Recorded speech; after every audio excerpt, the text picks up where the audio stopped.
Welcome back to the show, ladies and gentlemen. You probably saw part one. If you didn't, everything else right here is probably not going to make a lot of sense. So I would say first go back, watch part one, and then come back over here and watch this. We're going to talk about Fat Joe, conversation coming up on Will Smith's book, and the state of comedy. We talk a little bit about the state of comedy. You don't want to miss this. So sit tight. Here we go. Welcome to the Unpopin Show. I think you need to say clearly what happened. Who gives a fuck? I don't care if you personally kick Candace Owens and her stinky Cray. No good thing starts with, I was thinking about my ex. He ain't learned his lesson. That's a brother ain't gonna learn shit. I know this is gonna be unpopular, and I don't care. Let's keep this shit funky.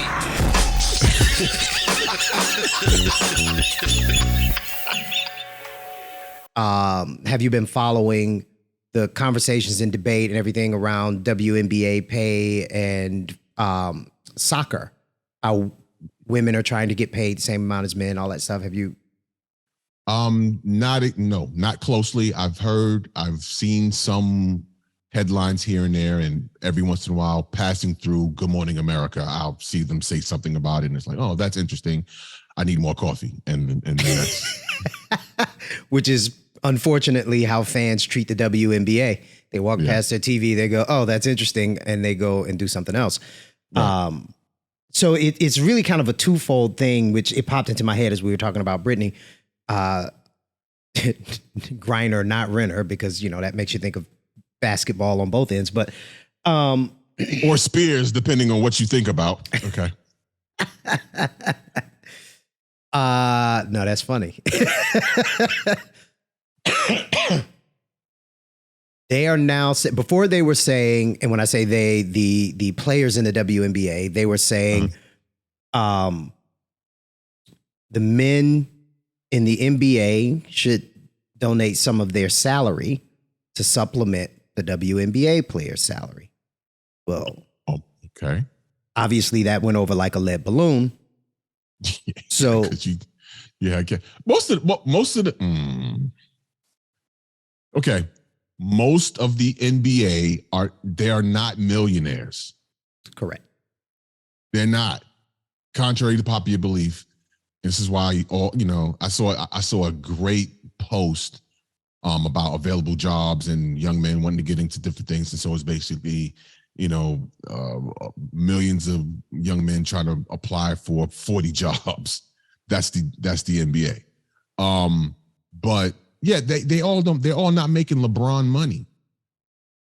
No. So to tell them that, hey, you should donate some of your salary. Nah, them brothers ain't. They might be. They're well paid, but they're not making the multi-millions that the franchise players are making. So I think the numbers are the WNBA costs $70 million a year to operate. They make about $60 million a year. So they've operated. Wait.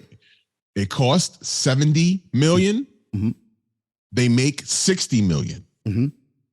So they 10 mil in the hole. And they have never, in I think their 26-year history, operated in the positive. The NBA has subsidized the WNBA in terms of pay, right? To keep it going. Which it is what it is, right? It's a business decision. You've got it. I don't think it's an engendered problem exactly when you start just stripping out the numbers. It's a business equation. You have this division that makes X number and this division that makes X number. If you see value in this division and it's not reaching its goals, you subsidize from this division. Businesses do it all the time. Smart businesses, they carry it for a while and then they realize this is not a good business thing and they kill it or they sell it off to somebody else who can do better with it and make money out of it. So I don't think that's an engendered issue on the onset, but they make it an engendered issue. Mm-hmm. They're saying we're not getting paid as much because we're women. Well, no, you're not getting paid as much because your business doesn't earn as much.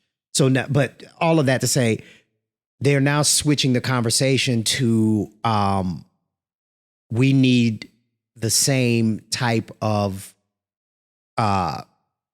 back end deals that the male players are getting, residuals on jersey sales and that type of stuff. To which I say, okay. I'm okay with that if the business supports it. I'm okay with you getting 50% of jersey sales after we reach profitability, because I can't give you 50% of jersey sales. You're holding that joke in because I said back end a lot, didn't I? Yeah, we're 12 here, y'all. So okay, that look, and there is absolutely no way I can say this without someone being offended. So sorry in advance. The WNBA, in theory, is a wonderful concept. I mean, you got the NBA, men playing basketball. You have women playing pro basketball because there are women that can play ball, right? But being honest, I've never, and it's I barely watch the NBA, and that's because of the Knicks. It's their fault. But in general, if I watch sports, it's a lot more action. In my experience, has been more action watching men playing basketball. For a long time, there weren't women that could slam dunk. It happened, but that's not the norm, right? Me personally, talking about me personally, watching women play basketball wasn't as enjoyable, for the reasons of watching them play basketball. If I'm watching it, I'm watching for another reason. So back when I was in high school, there was a girl I was cool with that was on the team. We watched them play because we had to watch them play before we played. But if it was on a different night, it wasn't showing up. You get what I'm saying? It's right. Kind of always kind of been like that. And I believe the WNBA is almost like an extension of what high school basketball was. You know what I mean? And it's not as great of an audience for it. And that's not saying that it's not valuable and that they're not great athletes. It's not worth watching, anything like that. I don't think people enjoy it the same way. And again, in theory, it's a wonderful concept, but just in practice, will it ever, operate above, to break even? I don't know.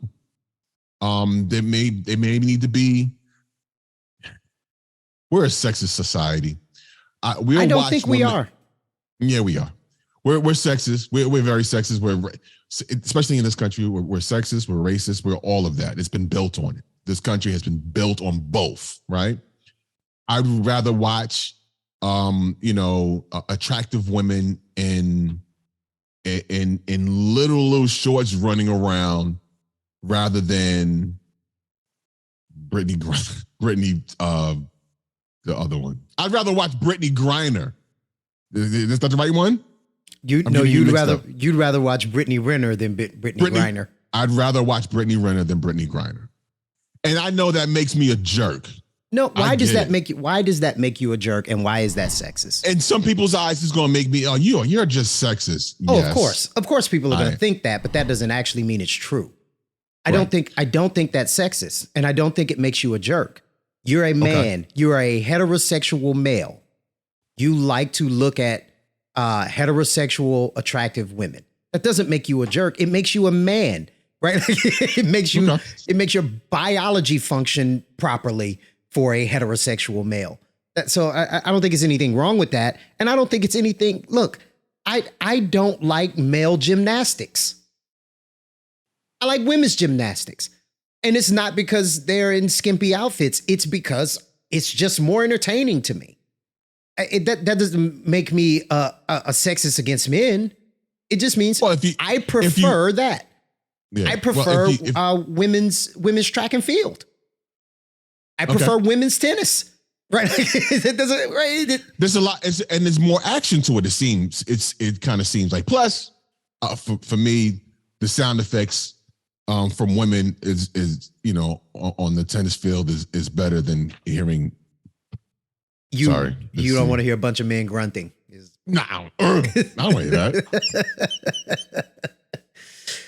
I don't know. I want to see that cat suit running from side to side going, What you do in the privacy of your own bedroom is between you and your wife. hey baby, hey, I want you to put this tennis outfit on. Come meet me upstairs in like 20 minutes. What's the tennis racket for? Don't worry about it. Why is there a referee? Why do you have the dog dressed in a referee outfit? Don't worry about that either. Just come on. No, I mean, look, if it was engendered, and I really don't think it's purely an engendered issue. I don't even think it's mostly an engendered issue. I think people don't prefer women's basketball.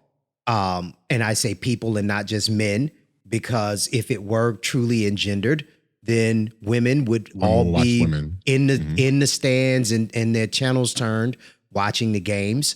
I've done the research and looked at the math. At this time in history, sports fans in terms of watching on TV, it's about 50-50. It still skews a little bit more male by like 2 or 3%.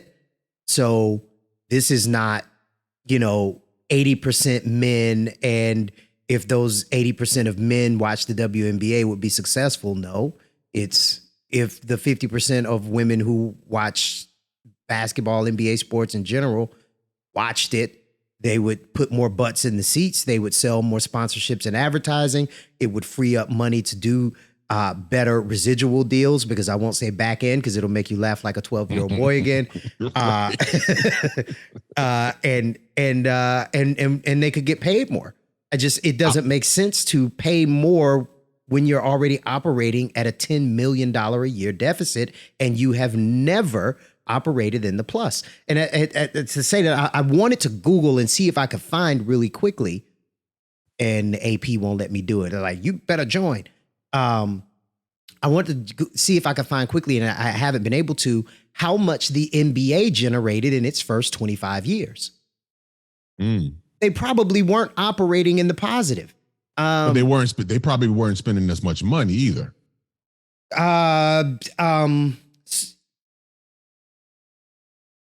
What's the word that I'm looking for? Inflation, right? So adjusted for inflation. Okay. Back then, a car cost $1,000.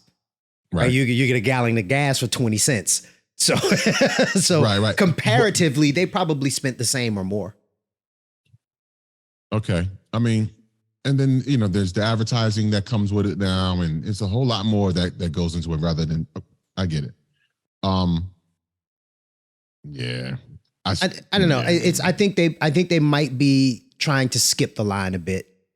I would say this: if they seriously want the players from the NBA to donate, to invest rather, on the women's salary, then they should be able to. That should make them partners on the WNBA, and the proceeds when it operates on the plus side, they should be able to get their investment plus some back. But they're not asking for an investment; they're asking for a donation. Yeah, so that's not. So that's different. But it's very interesting you say that, because there's the other part of the conversation that's happening right now around this issue, and that's the deal that they struck with soccer or international football or whatever you want to call it. Football. So they've struck a deal to guarantee, for lack of a better term, fair pay, equal pay for the women's players and the men's players. And that deal is they all share in revenue. And correct me if I'm wrong in the comments. I read a little bit about this, but not a whole lot. But they all share in the proceeds they get from winning the at the highest level World Cup and that type of thing. Yeah, championship. Got it. So, and let me Google this real quick. So if the men win and the women don't, percentage of the winnings from the men goes to the women. If the women win and the men don't, a percentage of the proceeds from the women winning goes to the men. Okay. On the surface, that seems fair, right? No, it doesn't. Why does it not? Listen, if we all hunting and we're not on the same team per se, there's a difference between saying, okay, we all going to eat if you're starving, right? But if you already eating, we're both hunting, and you get what you're hunting, and I hunt and get more. Why? You're not starving, but I happen to hunt more. Why should I have to donate more what I worked for to you? And that is equity. That's equity. That's pretty much the definition of equity. And I agree, right? Like, so the men will always operate at a net loss, even though the women win more. The women win more. Yeah. I think the women's U.S. soccer team has a better win record than the men's U.S. soccer team. However, Yeah, but is the viewership the same? No. The men's U.S. soccer viewership is better. Okay. It makes more money. Okay. So the men will always be at a net loss, even if the women win, because they bring in less money, so their bonus is smaller. So the men will always be operating at a net loss. The only way to make that even and equal is to equalize pay across the board for everybody who plays and do a rev share across the board for both sides, which if everybody is equalized and everybody's making the same, then there's no need for a rev share. And some people say, well, sure, that's fair. But what you'll see is talent leaving and going to other countries to play. Right. Because if I am objectively better or I objectively play or work harder than hell, the other people on my team, I would expect to objectively get more money. But if I'm capped at the lowest or at the mid, some type of mean, I'm going to go to the country that's going to pay me the most. Yeah, if you tried to pay LeBron the same amount that you paid Joe Schmo on the bench, you know what I mean? LeBron would be like, yeah, I'm going to Italy. Right. It doesn't make sense. It doesn't make sense to have a thriving, profitable organization. In my mind, I would love to have my mind changed on that. I welcome people to jump in and correct me on my information and share another point of view. Again, I don't even watch soccer.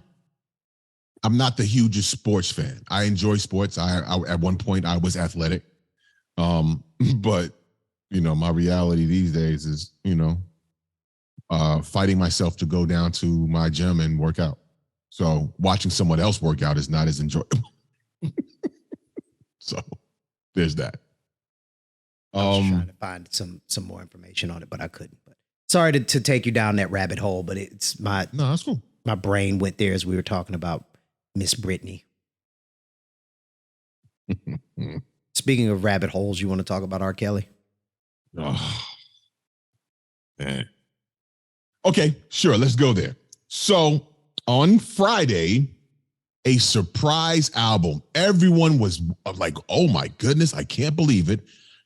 R. Kelly seemingly dropped an album titled I Admit It. He dropped an album in the shower and was afraid to pick it up. I admit it. Here's a piece of it.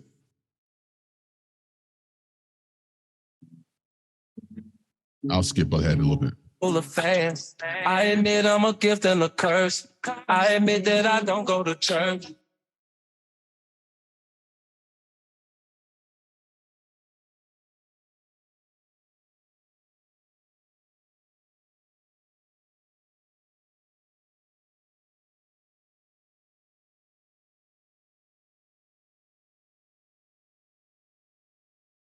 Okay, you get the point. That song had there was three parts. I admitted part 1, 2, and 3. There were 13 tracks on the album. And I mean, no sooner than it hit the blogs, like, oh my God, R. Kelly dropped a new album? It was snatched down off of all platforms. Sony Music was like, yeah, we didn't authorize this. Nah. So he was like, wait a minute, how did he put an album out? Well, that song, I Admit It, is R. Kelly from maybe 4 or 5 years ago. It was a 20-minute song where he sung about being, hanging with everything from hanging with Wendy Williams and liking old and younger women, but not understanding how that's, considered, being a pedophile. That's in the lyrics. But that song was 3-4 years old. So since then, it's been snatched down, and R. Kelly had somebody called him. He got on the phone somewhere. Bear with me, people, because I should have had this queued up. He got on the phone to dispute what was happening. Live from prison. Live from prison. He was like, yo, and in the background, you could hear someone saying, you can have that call, but you better keep rubbing my feet. Apparently somebody done faked an album called I Admit It and put it out there as if it was me putting it out. And I'm not putting out any albums. I haven't put out any albums. I'm not even having any interest in putting out any albums because my only focus is the appeal and everything else. But it seems like somebody wants this album out to mess with the appeal, because why would I put an album out called I Admit It? He basically said, I want to let people know, why would I put an album out right now called I Admit It? I'm trying to do this, especially when I'm trying to, appeal my case. I wasn't responsible for that. I didn't put that out. That's dumb as hell. I wouldn't do anything like that. But he actually did the song, so the groundwork was already laid. Sorry. Poor choice of words. But in any case, so it was an unauthorized album. Sony Music said it was an unauthorized album. So now the question is, who did that? I don't know. And it's damn near genius, because while he is going for his appeals, an album from R. Kelly with a song that he actually sang, saying, I admit it, I did it. Oh, it's genius. Why would he? The narcissism in our society today is astounding. It is mind-blowing. It is staggering in its ineptitude, and I was looking for a Greek word, and it eluded me. But hubris. That's the one. And it's hubris. Okay. You doing something that the world considers to be wrong. Whether you consider it to be wrong or not, that the world considers it to be wrong.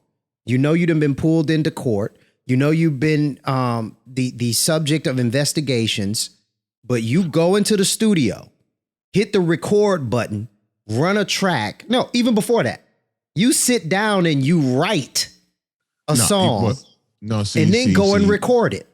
See, Mike, there you go. He also admitted that he can't write.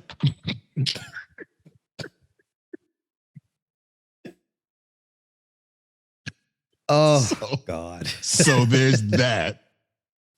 He went in there. You got him on the singing part, and he came off of it. He's great at it off the top. He's, him and, he does that.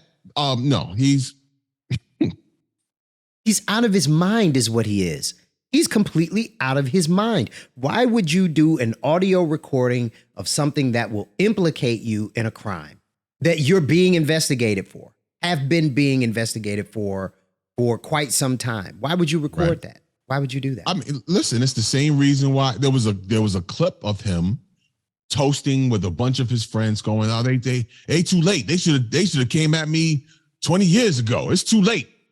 He actually said that. You can Google that. So he thought he was above reproach, above any type of punishment, above the law, untouchable. Like, he was going to be king forever. So I'm looking at this story up on the screen. Some of the track titles. Yeah. I Got It. the good old days. Oh yeah.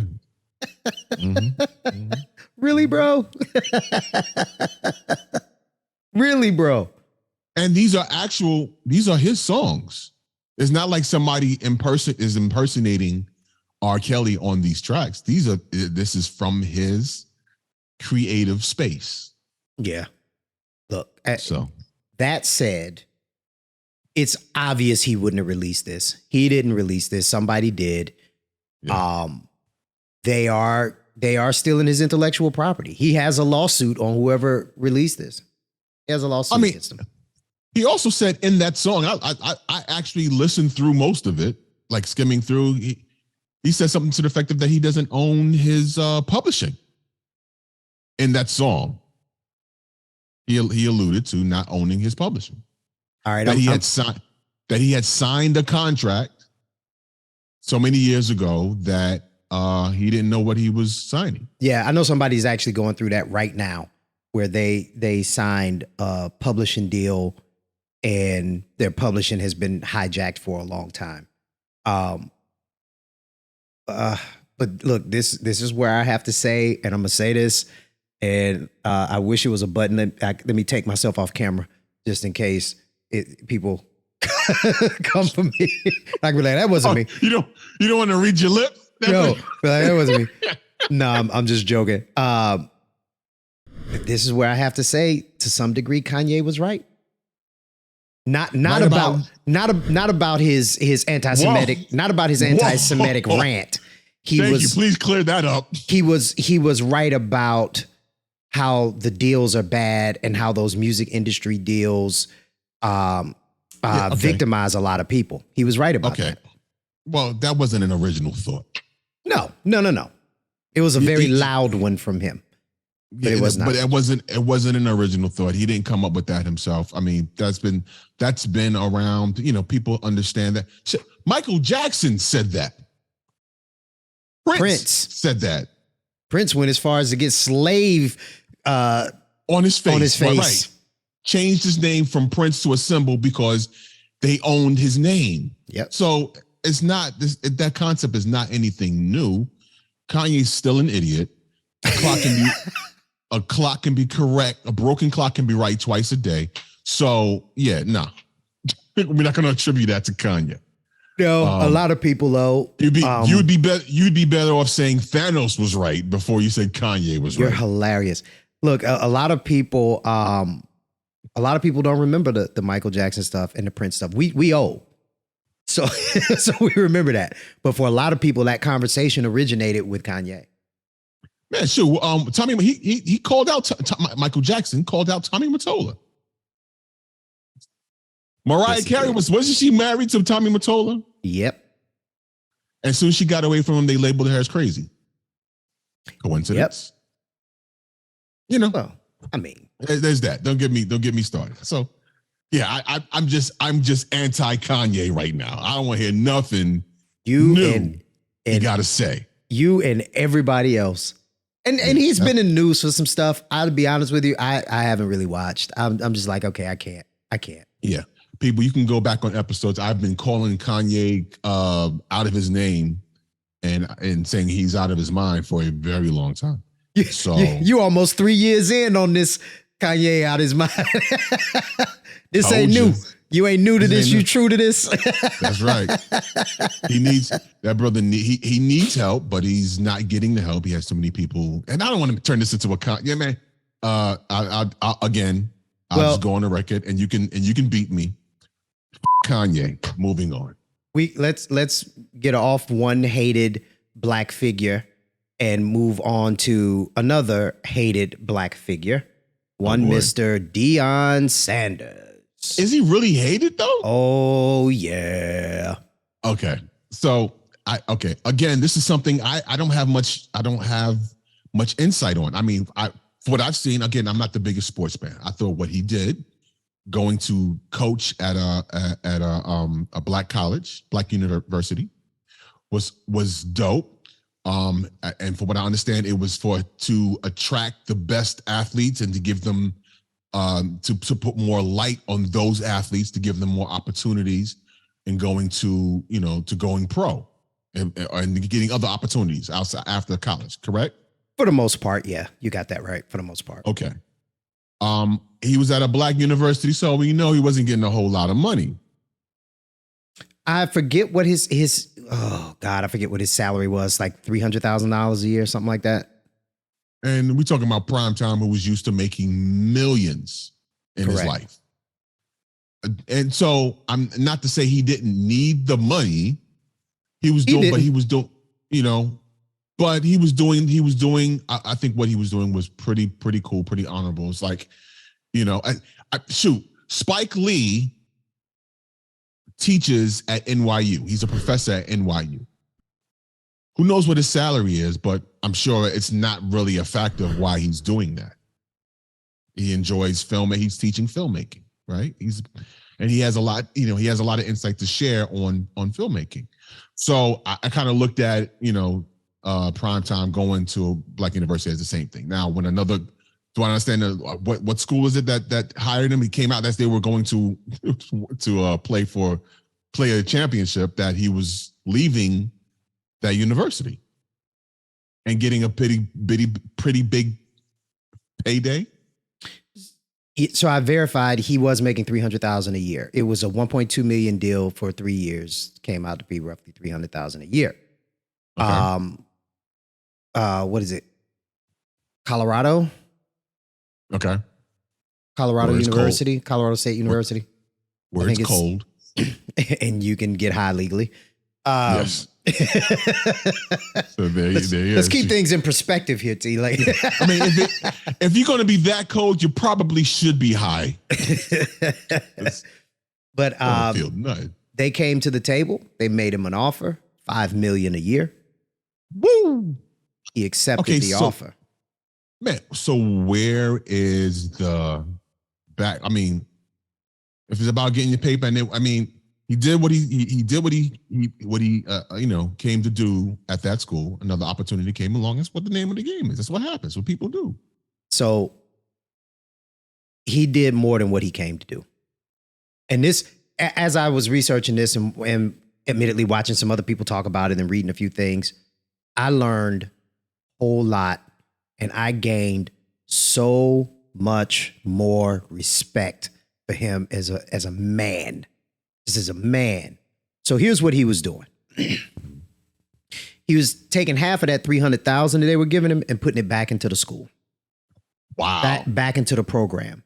He got the locker rooms updated, meals, proper meals and everything for the players, taking them on the road, proper equipment and uniforms. He went and got sponsors off of his connects and out of his pocket. He paid to revamp the locker room. He paid to get the field done. He went down the block to another school, a competing school. Their field wasn't done. He's helping them get their field done. Wow. See? Wow. Now, he got robbed. They broke into his office and stole like his trophies and all of this shit. Oh, man. He was supposed to share in the revenue of ticket sales after they reached, I think, 30,000 sales. He would share in what came in over and above that.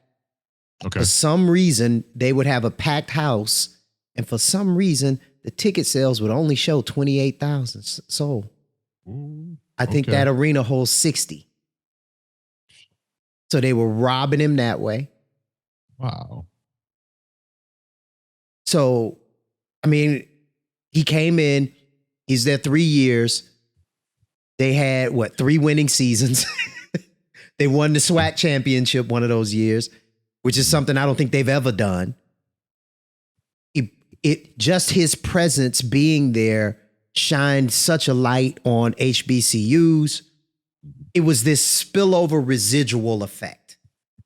Now there are two companies that I can think of primarily that are putting HBCU football games on broadcast television, whereas that didn't exist before.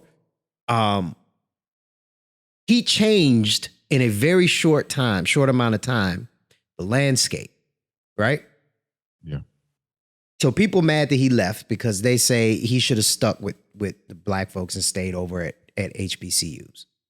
And I say, hey, we're in a capitalist society.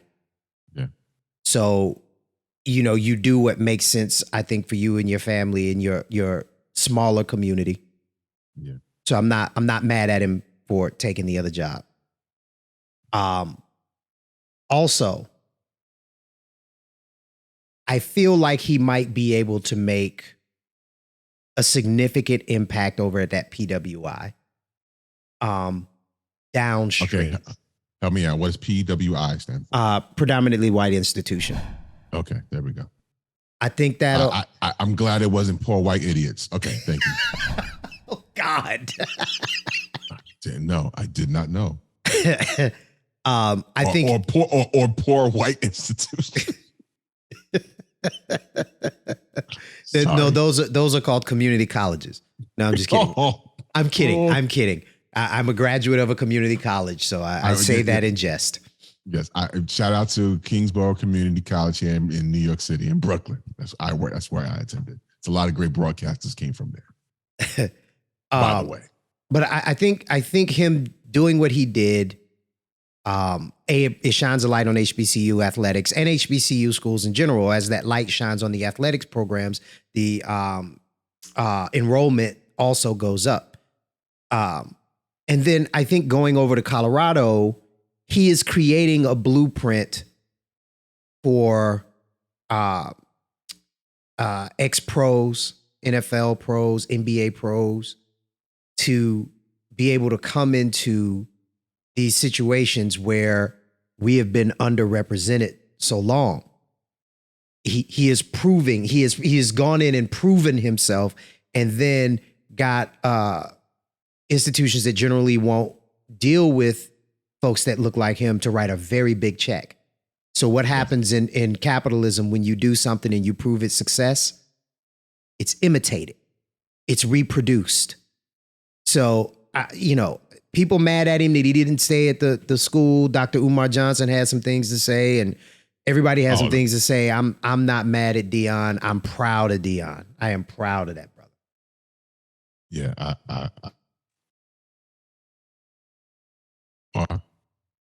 the Prince of Pan-Africanism.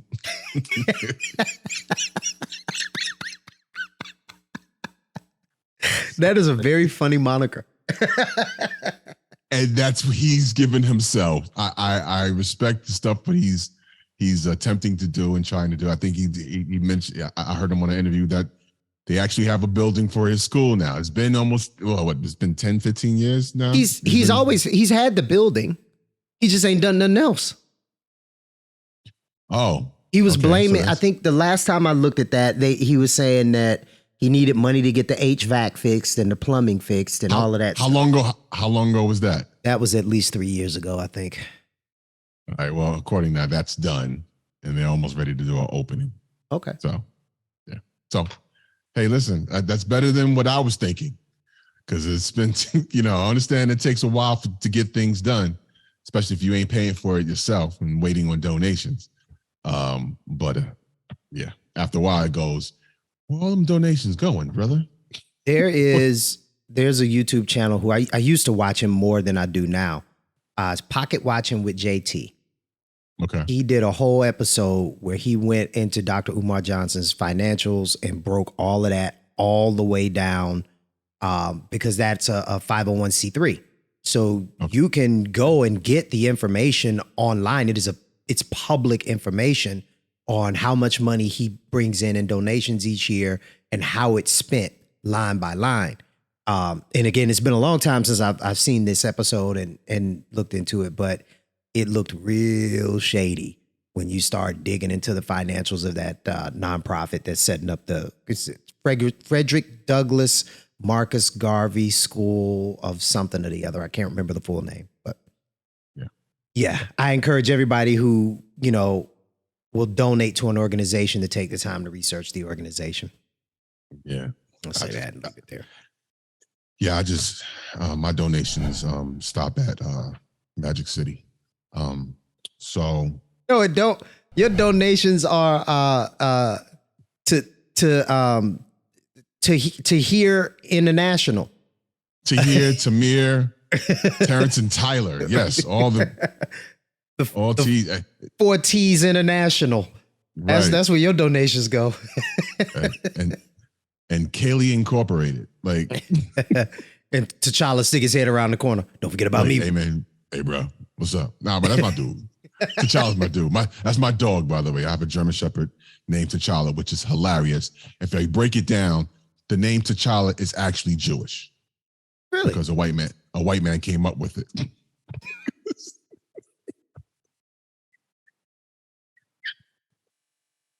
Stan Lee, who is Jewish, came up with the name T'Challa. So give Stan Lee his props. Yes. Here's a little sad news. Here in New York City, there's a couple of establishments that are closing. They are going out of business. But one in particular has been a staple for comedy for the last 30, 40 years. And that is Caroline's on Broadway. What? Yeah. Caroline announced that she's not renewing the lease there in Times Square. And New Year's Eve will be their last show, the grand closing. I would imagine that someone would buy that from her. Well, they're not going to buy the name Caroline's on Broadway. I don't think that's for sale. Because the brand is still viable, but the building, that club is going away. And then she would do something else. Because she does comedy festivals, sponsored by Caroline's, you know what I mean? So right. She'll continue doing those things, but she's packing it up and taking her. So I thought she was shutting the business, the whole business down. She's just not, she's no longer doing the brick and mortar thing. Correct. So, I mean, it would be wise, I believe. Well, then again, I don't know why she's shutting it down. Probably the lease is too high. Lease is too high. Maybe the attendance is down since COVID, which I can understand because New York City in itself, it is not back to where it was pre-COVID. Let me ask you, people moving around. Let me ask you a question. Sure. Because you swim in these lanes. I don't necessarily swim in these lanes. I mean, I like to play at telling jokes, but I don't do stand-up.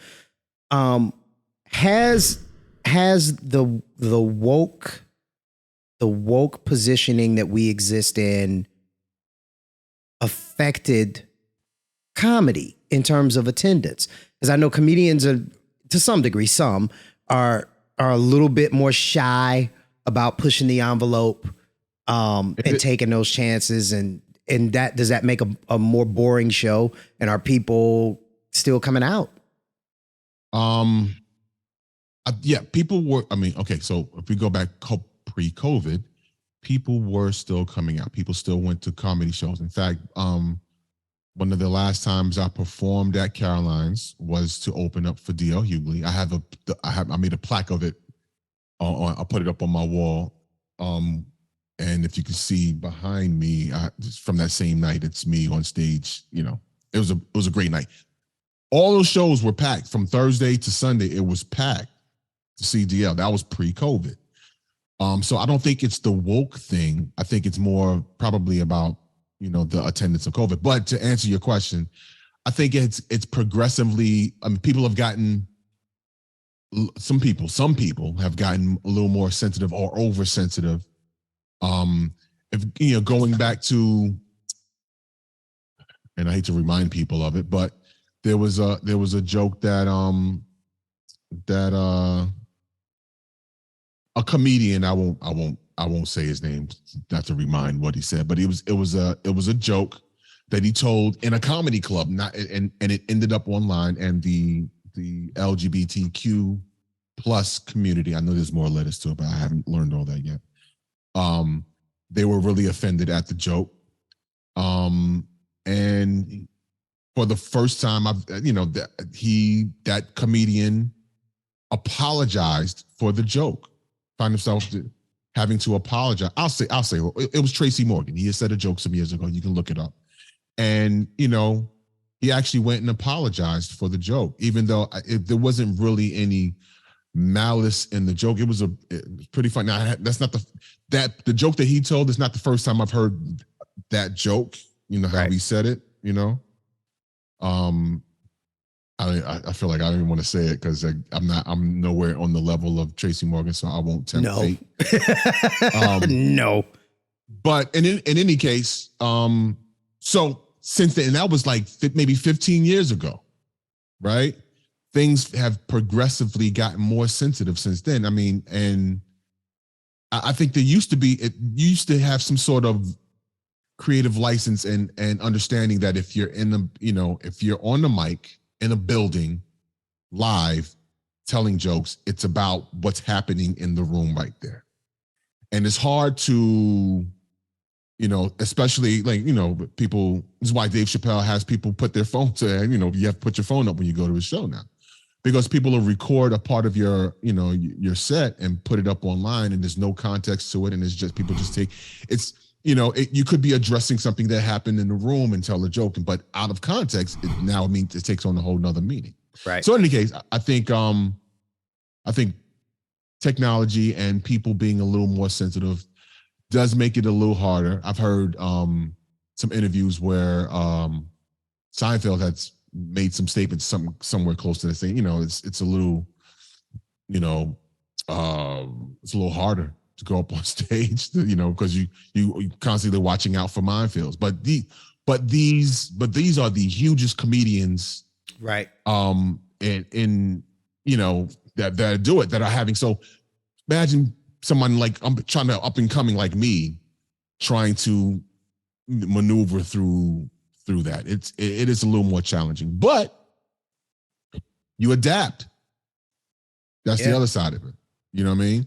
I've heard Cat Williams say the same thing. There's certain jokes that, you could tell back in the 80s that you can't tell now. That's just growth. That's just what it is. And if you do this for a living, then you understand, okay, let me be sensitive about what people accept now and not go there and be creative in the space that you can. So it's, there's two sides to it. The people that say it is a little more challenging, but that doesn't stop them from doing comedy. And I don't think it stops people from coming out. Fair enough.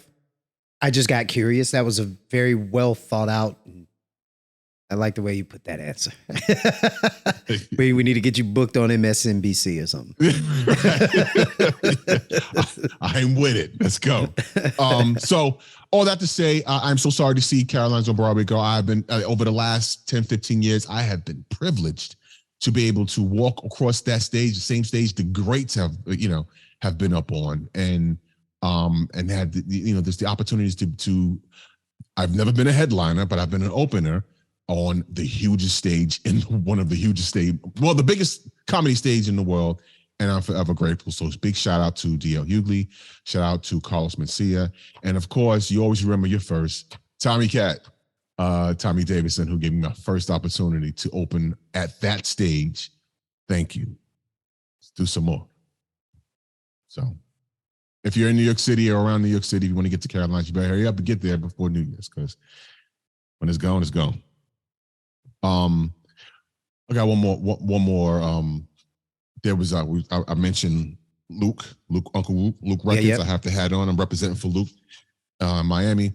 There was a clip. There was a clip of audio that was going around where Fat Joe was on a podcast with Math Hoffa, and was saying that he was responsible for Trick Daddy, Pitbull, and DJ Khaled. And Luke took offense to that. He's like, in fact, hold on. I'll play the clip. I put him on. I took his shit and made sure that they played it. They wasn't never gonna play his shit. 6 months later, he was rich. Pitbull, I took his demo and got him signed. Fat Joe, Cool. Trick Daddy, I took his shit and got him signed. Okay, the Fugees. Fuji Lie was supposed to be yours. Fuji Lie was supposed to be mine. I ain't put the Fugees on, but I'm telling you about facts. And he mentioned DJ Khaled. Okay. And Luke posted on there, I love Joe, but I find this very interesting because I discovered Trick Daddy. He did his first song with me as soon as he got out of lockup, and he stayed with me. I also discovered and signed Pitbull to the platinum-selling Luke Records label. He did his first songs with me because I'm from Miami. I felt the importance of signing a Cuban rapper, so I discovered him off of the battle tapes. Maybe I'm missing something here. I do have receipts, by the way, because you don't see me in all the videos and at the birthday parties. Yes, DJ Khaled, I found him on underground radio. Mix 96 brought him to mainstream radio on 99 Jams in Miami when Luke had a radio show in Miami. And then so later on, Luke got on live and Fat Joe got on live, and it was cool to see them kind of talk it out. And what they discovered that they were both, they discovered and agreed on that they were both correct. Luke did put them on their first. He did discover what he said. He did what he said he did, but so did Fat Joe. And Luke was not aware that he had taken Trick Daddy and helped him get signed to Atlantic with no back end. By the way, he wasn't looking for any money from it, according to Fat Joe. He did the same thing with Pitbull, and we know his relationship with DJ Khaled. To this day, Fat Joe and DJ. So they kind of came to a consensus that, okay, well, we got love for each other. You did do what you did. And I wasn't trying to disrespect Fat Joe, saying wasn't trying to disrespect whatever. But what I said what I said. And Luke was able to go back and say, you know what? I didn't know that happened when they left me. So that was interesting. Yeah, and I'm glad that happened because I hadn't heard anything about this, but I'm glad that happened. But and I'm glad they talked about it because the result of it is exactly what I was going to say is when a person is out there hustling and grinding, they're not like just hustling and grinding with one person. When you're trying to make it, you connecting with whoever you can connect with wherever, and you calling everybody and can you put me down with your man over here? So a number of people can lay claim to being instrumental in that person getting signed. I do remember Trick Daddy. I met Trick, but I think it was before that first album came out. He was in Atlanta and he was working Nah. I'm a Thug. No, he was working Nah. Nah. Yeah. He was working Nah. And it was, I probably still got the autographed headshot of him with the little lizard on his head. He had that lizard sitting on his head. Yeah. But I remember him working it around that time, and that was Luke. You know what I mean? That was all Luke. That was that. Wait, Now wasn't what Luke Records? No, Now was on Slip and Slide. Yes. Trick Daddy was on Scarred. Yes, that was. You're right. He was Scarred. It was Slip and Slide. But I guess he did Scarred before he did Nah. Yes. So. Yes. So, yeah. Because I remember hearing Trick Daddy on that record. Like, that's not like a rapper I've heard from Miami. No. But Luke had a couple though. I can't remember those guys' names. Nobody really broke other than JT Money. Poison Clan was always dope. But it was a couple like hip hop kind of guys that he tried to put out under his label. It just didn't break. Yeah. Because he wasn't looking to Luke Records for that. You just weren't. It was amazing that H-Town broke like they did, because that was so different at the time. H-Town Knocking the Boots record. For all the old folks like us, you remember Knocking the Boots. You remember doing it and listening to it. Right. Because I was about to say, if you don't remember Knocking the Boots, shame on you. No, look, I'm glad that happened. I really like Fat Joe. The more I listen to him these days, the more I like him. And he has a book. He has a book out right now. No, I didn't know he had a book out. Fat Joe's book. Let me pull it up. Okay, I haven't seen it yet. I haven't read it yet. But it is called Book of Jose by Fat Joe, and it's available now. And I hear that it's a very compelling story. He's kind of revealing a lot of different things about him, his coming up, his background, and I haven't read it yet, so I'm slipping. I need to get on it. I'm still working on Will Smith's book. Can I be honest? The audio version of it. I don't care to read Will Smith's book. I'm sorry. I don't. I think if you had listened, this is why I said the audio version. The audio book is damn good because one is Will Smith reading the book to you, and then I'm a production nerd. How they put it together is very visual as well. Gotcha. So I'm enjoying that. I'm enjoying and hearing some of the stories of how he met Jazzy Jeff, and I didn't know that Jazzy Jeff as a young kid had like cancer. I didn't know that either.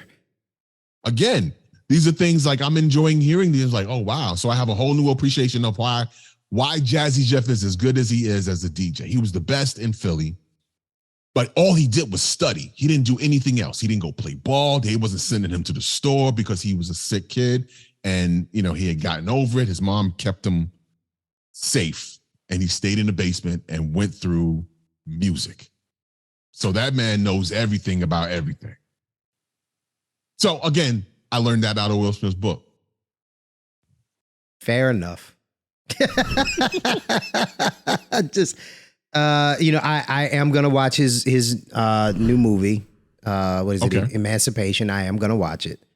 Okay. I have mixed feelings about it because it's another slave film. It took me. I think I told this joke on the show before. It took me 12 years to get to the point to watch 12 Years a Slave. Like it's hard for me to watch those types of movies. Yeah, it's a bit. It could be a bit gut wrenching. I can't watch Till.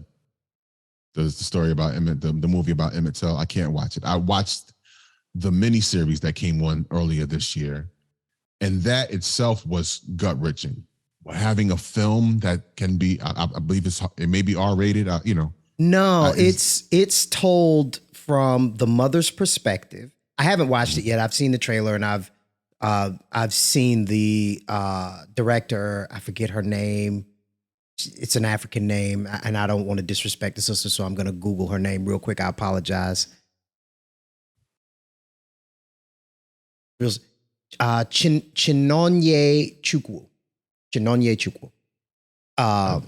But bless you for doing that. You're funny. You're funny. I see what you did. She told it from the perspective of the mother.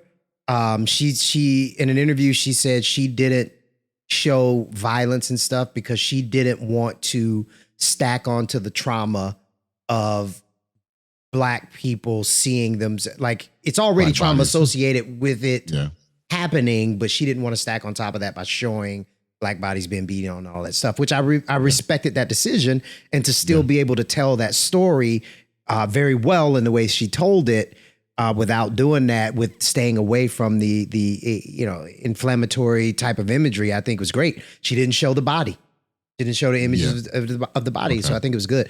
And shout out to the sister who played the lead.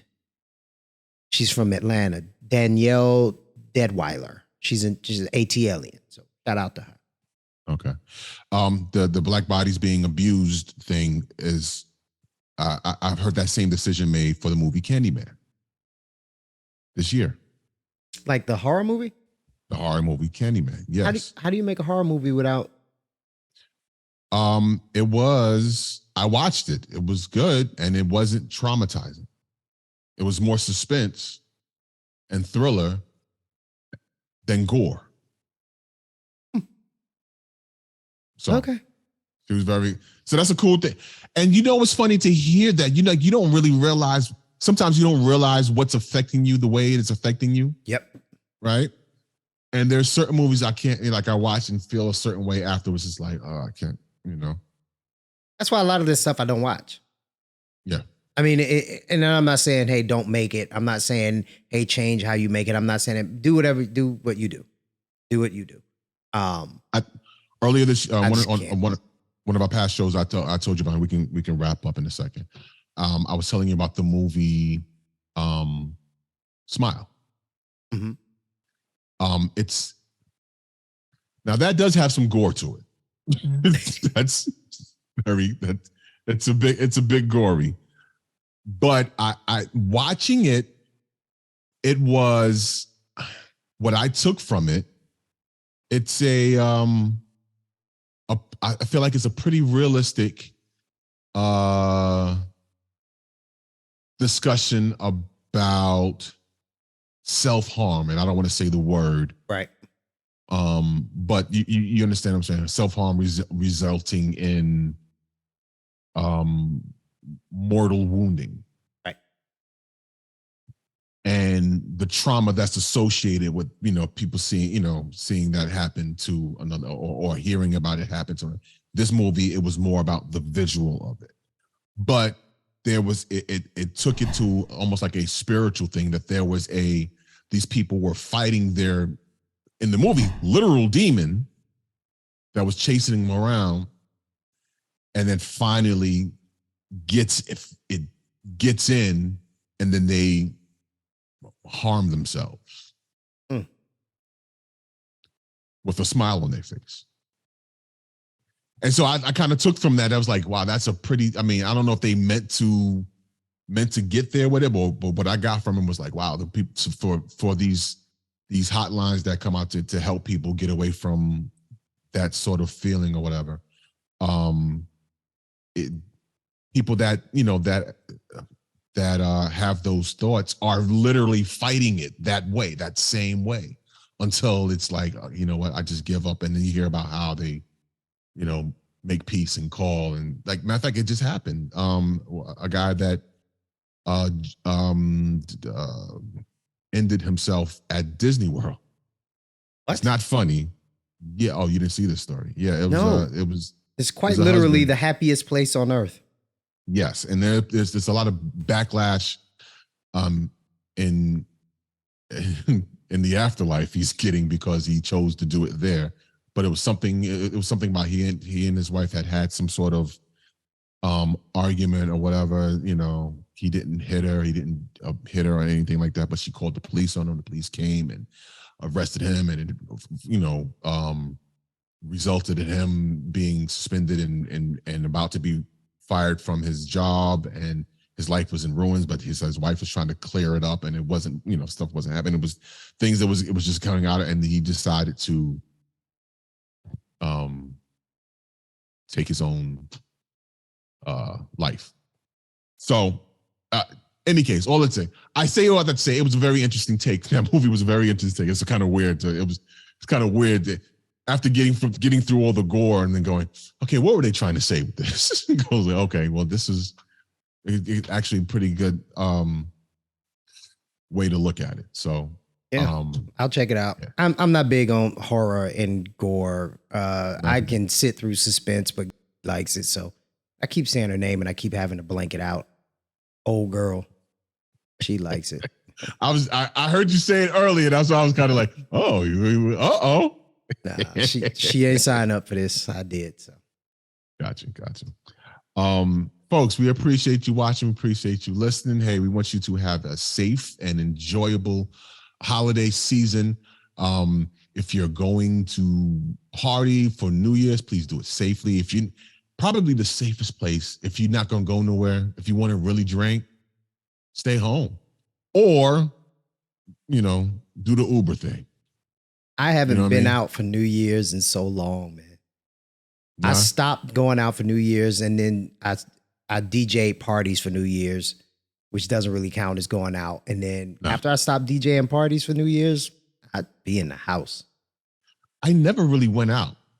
It's always been work. If I wasn't going to church, I wasn't going anywhere. And then it's amateur hour, man. It's dangerous because people who ain't about that life, they get out there and they get real full and driving or just acting a general fool in a venue. I highly recommend, close friends at the house and doing your thing in the crib. Yeah. I think last year we did sweatpants, rocking sweatpants New Year's Eve. I remember. I may do that. We should do that again. I'm in. We should do that again. All right, let's do it. So folks, again, thank you for watching. Thanks for listening. If you haven't subscribed already, please do so. Tell a friend, comment, and we'll see you next year. Peace. Peace.